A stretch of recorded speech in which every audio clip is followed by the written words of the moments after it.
जय श्री कृष्णा। राधे राधे।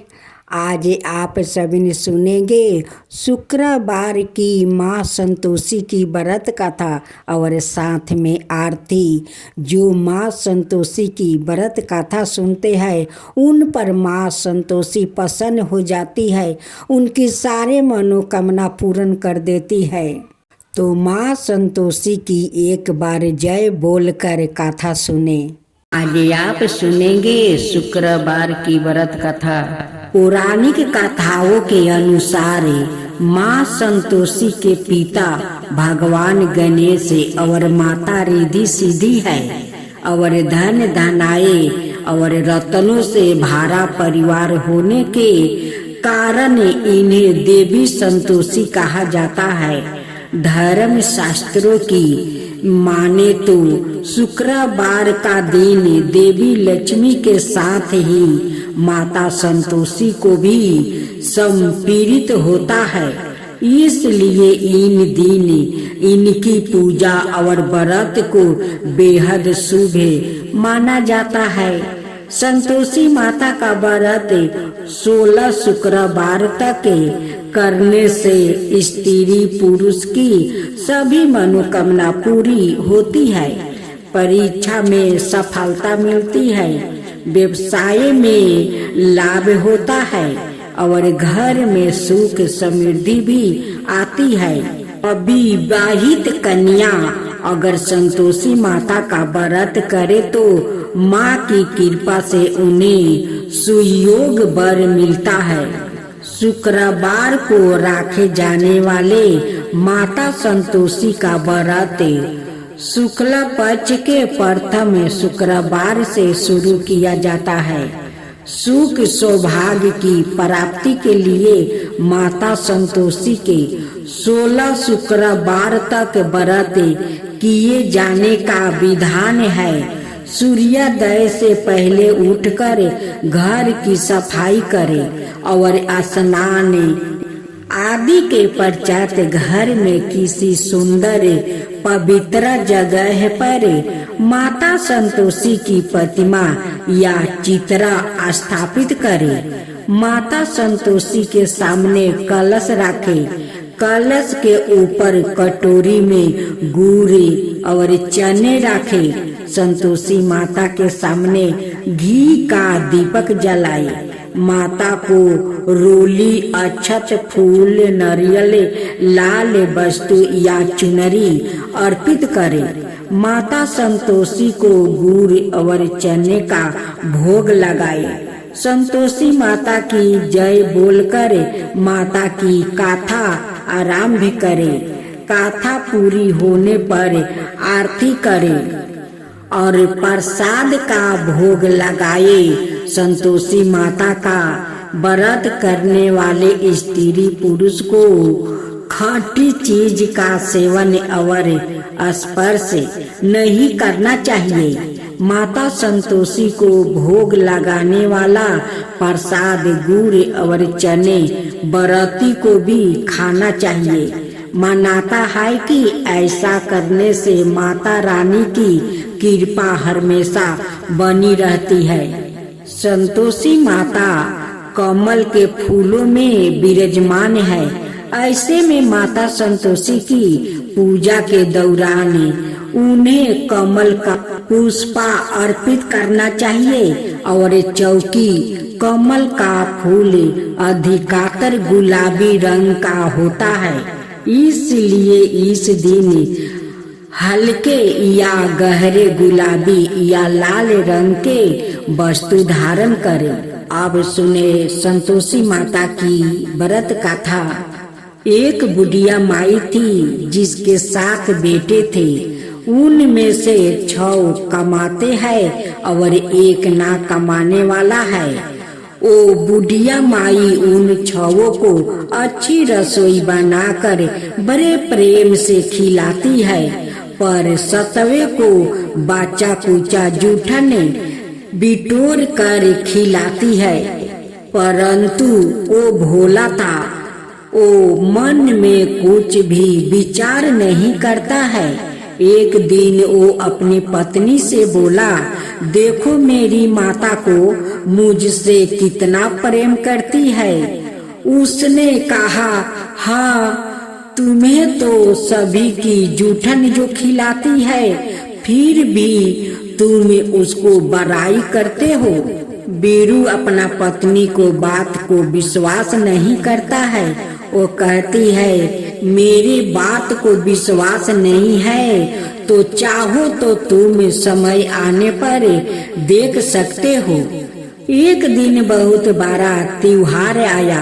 बुढ़िया माई ने 7 प्रकार का भोजन बनाई और चूरमे के लड्डू बनाई। 7वां लड़का यह बात जांचने के लिए सिर दुखाने का बहाना करके पतला कपड़ा ओढ़कर वो सो गया और देखने लगा। माँ ने उनको बहुत अच्छे आसनों पर बैठाई और 7 प्रकार के भोजन और लड्डू परोसी। वो उन्हें बड़े प्रेम से खिलाती रही। जब वो 6 उठ गया तो माँ ने उनकी थालियों से जूठन इकट्ठी की और उनसे एक लड्डू बनाई। फिर वो 7वें लड़के से बोली, आओ रे बीरू खा ले। वो बोला, माँ मैं भोजन नहीं करूँगा, मैं तो परदेश जा रहा हूँ। माँ ने कहा, कल जाता है तो आज ही चला जा। वो घर से निकल गया। चलते समय उसे अपनी पत्नी की याद आ गई जो गौशाले में कंधे थाप रही थी। वो बोला, हम विदेश को जा रहे हैं। पत्नी बोली, स्वामी अपना कुछ चिन्हासी दे जाइए। बीरू बोला कि मेरे पास तो देने के लिए कुछ नहीं है, ये मेरी अंगूठी है, इसे अपना पास रख लो और तुम अपना चिन्हासी मुझे दे दो। कहती है कि स्वामी मेरे पास तो कुछ नहीं है देने के लिए, ये गोबर भरा हाथ है। वो दोनों हाथ उनकी पीठ पर छापा लगा देती है और बीरू परदेश चला जाता है। चलते समय वो दूर देश में पहुंच गया। वो एक व्यापारी की दुकान पर जाकर बोला, भैया मुझे नौकरी पर रख लो। व्यापारी को नौकर की जरूरत थी। अत बोला, तनख्वाह काम देख कर देंगे, तुम रह जाओ। वो सवेरे 7 बजे से रात की 12 बजे तक नौकरी करने लगा। थोड़े ही दिनों में सारा लेन देन और हिसाब किताब करने लगा। सेठ के 7-8 नौकर चाकर खाने लगे। सेठ ने उसे 2-3 महीने में आधे मुनाफे का हिस्सेदार बना दिया। 12 बरस में वो नामी सेठ बन गया और उसका मालिक उसके भरोसे काम छोड़कर कहीं बाहर चला गया। उधर उसकी औरत को सास और जेठानियां 12 कष्ट देने लगी। वो उसे लकड़ी लेने जंगल में भेजती है, भूसी की रोटी देती है, फूटे नारियल में पानी देती है। वो बड़े कष्ट से जीवन बिताती है। एक दिन जब वो लकड़ी लेने जा रही थी तो रास्ते में उसने कई औरतों को व्रत करते देखा। वो पूछने लगी, बहनों यह किसका व्रत है, कैसे करते हैं और इससे क्या फल मिलता है? तो एक स्त्री बोली, यह संतोषी माता का व्रत है, इसके करने से मनोवांछित फल मिलता है। इससे गरीबी, मन की चिंताएं, राजे के मुकदमा, कलह, रोग नष्ट होते हैं और संतान सुख, धन, प्रसन्नता, शांति, मन पसंद वर मिले। वो बाहर गए हुए पति के दर्शन होते हैं। उसने उस व्रत करने की विधि बता दिया। उसने रास्ते में सारी लकड़ियां बेच दिया, गुड़ और चना ले लिया। उसने व्रत करने की तैयारी की। उसने सामने एक मंदिर देखा तो पूछने लगी, यह मंदिर किसका है? वो कहने लगे, यह संतोषी माता का मंदिर है। वो मंदिर में गई और माता के चरणों में लुटने लगी। वो दुखी होकर विनती करने लगी, माँ, मैं अज्ञानी हूँ, मैं बहुत दुखी हूँ, मैं तुम्हारी शरण में हूँ, मेरा दुख दूर करो। माता को दया आ गई। एक शुक्रवार को उसके पति का पत्र आया और अगले शुक्रवार को पति का भेजा हुआ धन मिला। अब तो जेठ जेठानी और सास नाक से कुरा के कहने लगी, अब तो इसकी खातिर बढ़ेगी, यह बुलाने पर भी नहीं बोलेगी। वो बोली, पत्र आया धन आवे तो सभी को अच्छा है। उसकी आंखों में आंसू आ गया। वो मंदिर में गई और माता के चरणों में गिरकर बोली, हे माँ, मैंने तुमसे पैसा कब मांगा था? मुझे तो अपना सुहाग चाहिए। मैं तो अपने स्वामी के दर्शन और सेवा करना मांगती हूँ। तब माता ने प्रसन्न होकर कहा, जा बेटी, तेरा पति आएगा। वो बड़ी प्रसन्नता से घर गई और घर का काम काज करने लगी। उधर संतोषी माता ने उसके पति को सपने में घर जाने और पत्नी की याद दिलाई। उसने कहा, माँ, मैं कैसे जाऊं?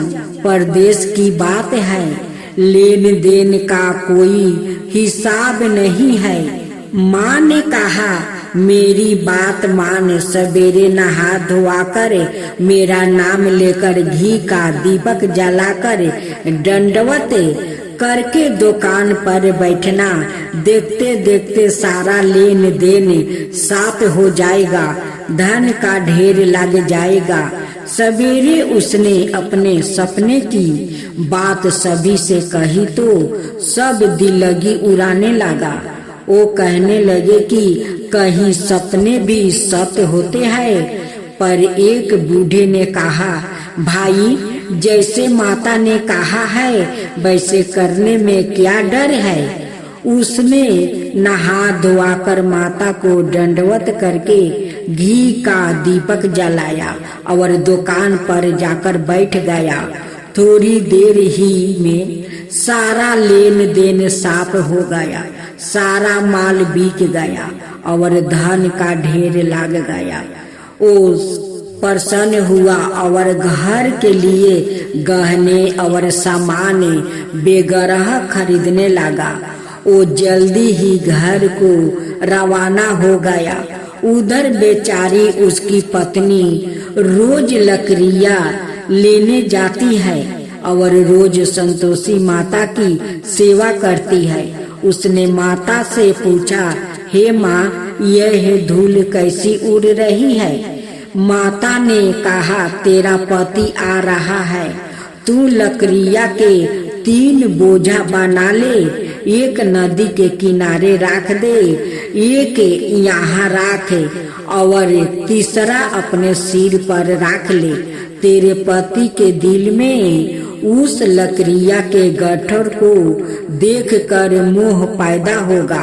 जब वो यहाँ रोक कर नाश्ता पानी करके घर जाएगा, तब तू लकड़ियाँ उठाकर घर जाना और चौके के बीच में गट्ठर डालकर जोर जोर से 3 आवाज लगाना, सासू जी, लकड़ियों का गूठा लो, भूसी की रोटी दो और नारियल के खोपरे में पानी दो। आज मेहमान कौन आया है? इसने माँ के चरण छुआ और उसके कहे अनुसार सारा कार्य किया। वो तीसरा गट्ठर लेकर घर गई और चौखट में डालकर कहने लगी, सासू जी लकड़ियों का गूठर लो, अब भूसी की रोटी दो, नारियल का खोपड़ी में पानी दो, आज मेहमान कौन आया है। यह सुनकर सास बाहर आकर कपट भरे वचनों से उसके दिए हुए कष्टों को भुलाने लगी। कहने लगी, बेटी तेरा पति आया है, आ मीठा भात और भोजन कर और गहने कपड़े पहने। अपनी माँ के ऐसा वचन सुनकर उसका पति बाहर आया और अपनी पत्नी के हाथ में औंठी देखा। औंठी देखकर व्याकुल हो उठा। उसने पूछा, यह कौन है। माँ ने कहा, ये तेरी पत्नी है, आज 12 बरस हो गया, ये दिन भर घूमती फिरती है, काम काज करती नहीं है, तुझे देख कर नखरे करती है। वो बोला, ठीक है, मैंने तुझे और इसे देख लिया है, अब मुझे दूसरे घर की चाबी दे दो, मैं उसमें रहूंगा। माँ ने कहा, ठीक है, जैसी तेरी मर्जी। और उसने चाबियों का गुच्छा पटक दिया। उसने अपना सामान तीसरी घर के रख दिया। एक ही दिन में वो राजा के समान ठाठ बाट वाले बन गया। इतने में अगला शुक्रवार आया। बहू ने अपनी पति से कहा, मुझे संतोषी माता के व्रत का उद्यापन करना है। वो बोला, बहुत अच्छा, खुशी से कर लो। जल्दी ही उद्यापन की तैयारी करने लगी। उसने जेठानी के लड़कों को भोजन के लिए कहा। उन्होंने मना लिया। पीछे से जेठानिया ने अपने बच्चों को सिखा दिया कि तुम खटाई मांगना, जिससे उसका उद्यापन पूरा ना हो। लड़कों ने भोजन कर लिया। करने के बाद खटाई मांगी। बहू कहने लगी, भाई खटाई किसी को नहीं दी जाएगी, यह तो संतोषी माता का प्रसाद है। लड़के खड़े हो गया और बोले, पैसा लाओ। वो भोली कुछ ना समझ सकी, उन माँ का क्या भेद है। उसने पैसा दे दिया और वो इमली की खटाई मांगकर खाने लगा। इस पर संतोषी माता ने उस पर रुष्ट हो गई। राजा के दूत उसके पति को पकड़ कर ले गया। वो बेचारी खरी दुखी हुई और रोती हुई माता जी के मंदिर में गई और उनके चरणों में गिरकर कहने लगी, हे माता, यह क्या किया। हंसा कर अब तू मुझे क्यों रुलाने लगी। माता बोली, पुत्री, मुझे दुख है कि तुमने अभिमान करके मेरा व्रत तोड़ा है और इतनी जल्दी सब बातें भुला दिया है। वो कहने लगी, माता, मेरे कोई अपराध नहीं है, मुझे तो लड़कों ने भूल में डाल दिया है, मैंने भूल से ही उन्हें पैसा दिया है। माँ, मुझे क्षमा करो, मैं दोबारा तुम्हारा उद्यापन करूंगी। माता बोली, जा, तेरा पति रास्ते में आता हुआ मिलेगा। उसे रास्ते में उसका पति मिला। उसके पूछने पर वो बोला, राजा ने मुझे बुलाया था, मैं उससे मिलने गया था। वो फिर घर चला गया। कुछ ही दिन बाद फिर शुक्रवार आया। वो दोबारा पति की आज्ञा से उद्यापन करने लगी। उसने फिर जेठानी के लड़कों को बुला दिया। जेठानी ने फिर वही बात सिखा दिया। लड़के भोजन की बात पर फिर खटाई मांगने लगा। उसने कहा, खटाई कुछ भी नहीं मिलेगी, आना है तो आओ या नहीं आओ। वो ब्राह्मण के लड़के को लाकर भोजन कराने लगी। यथाशक्ति उसने उन्हें दक्षिणा दी। संतोषी माता उस पर बड़ी प्रसन्न हुई। माता की कृपा से 9वें महीने में उसके एक चंद्रमा के समान सुंदर पुत्रा हुआ। अपने पुत्रा को लेकर वो रोजाना मंदिर जाने लगी। एक दिन संतोषी माता ने सोची कि यह रोज यहाँ आती है, आज मैं इसके घर चली जाऊं, इसका संसार देखूं। यह सोचकर उसने एक भयानक रूप बना कि सारे शरीर में मक्खी भनभना रही थी। इसी सूरत में वो उसके घर गई। डेहली में पाँव रखते ही उसकी सास बोली, देखो कोई डाइन आ रही है, इससे भागाओ नहीं तो किसी को खा जाएगी। लड़के भाग कर खिड़की बंद करने लगा। छोटी बहू खिड़की से देख रही थी। वो ही से चिल्लाने लगी, आज मेरी माता मेरे ही घर आई है, आज मेरी माता मेरे ही घर आई है। यह कह कर उसने बच्चों को दूध पीने से हटा दिया। इतने में सास बोली, पगली किसे देख कर उतावली हुई है, बच्चे को पटक दिया है। इतने में संतोषी माता के प्रताप से वहाँ लड़के ही लड़के नजर आने लगा। बहू बोली, सासू जी मैं जिसका व्रत करती हूँ यह वो ही संतोषी माता है। यह कहकर उसने सारी खिड़कियां खोल दिया। सबने संतोषी माता के चरण पकड़ लिया और मिनती करने लगी, हे माता, हम मूर्ख है, अज्ञानी है, पापनी है, तुम्हारे व्रत की विधि हम नहीं जानती। तुम्हारा व्रत भंग कर हमने बहुत बड़ा अपराध किया है। हे जगत माता, आप हमारा अपराध क्षमा करो। इस पर माता उन पर प्रसन्न हुई। बहू को जैसे फल दिया वैसा माता सबको देना।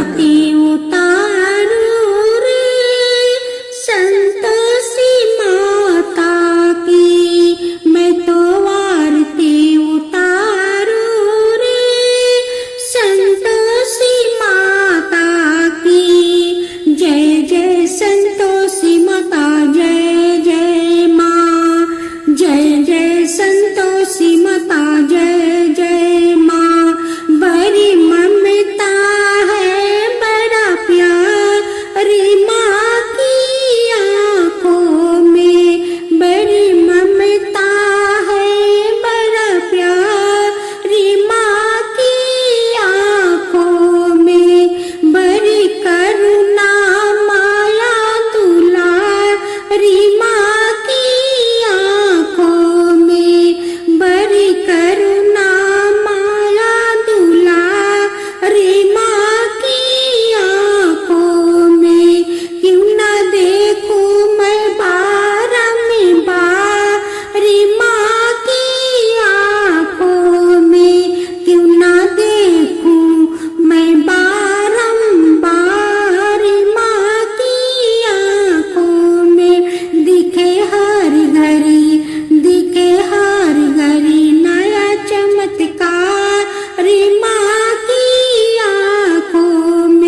धूप करो दीप करो प्रेम सहित भक्ति करो जीवन सुधारो रे प्यारा प्यारा जीवन सुधारो रे मैं तो